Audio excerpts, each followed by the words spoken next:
Guys, എന്നുണ്ട് വിശേഷം നിങ്ങളുടെ? ഞങ്ങളിപ്പോൾ ഡ്യൂട്ടിയിൽ നിന്ന് വന്നിട്ട് റൂമിലെ മീൻ പിടിച്ചു.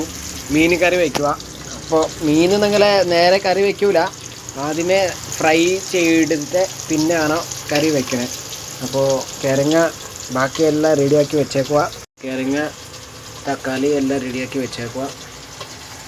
ഇത് ഫിഷ് ഫ്രൈ ആക്കണമല്ലോ. ഫിഷ് ഫ്രൈ ആയി കഴിഞ്ഞാൽ പിന്നെ നമുക്ക് മൊത്തം ഒരുമിച്ച് കറി വയ്ക്കാം. ഇതാണ് നമ്മുടെ സ്റ്റൈലിലെ ഫിഷ് കറി വയ്ക്കുന്നത്.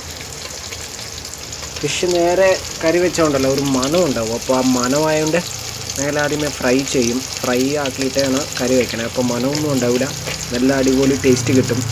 ഇങ്ങനെ തന്നെ ചെയ്യുക, എന്നൊക്കെ എടുക്കുക, കമൻറ്റിൽ പറയണേ. പിന്നെ എൻ്റെ വീഡിയോ നോക്കിയോ നല്ലതെന്ന് തോന്നുകയാണെങ്കിൽ ഒരു ലൈക്ക് കിട്ടും. കണ്ടോ, കറുത്ത കളറായി പോയി. ഇപ്പോൾ നല്ലപോലെ ഫ്രൈ ആയിട്ടുണ്ട്. അപ്പോൾ നമുക്ക് എടുക്കാം. എടുത്തിട്ട് പെട്ടെന്ന് കറി വയ്ക്കാം, സമയം കുറവാണ്.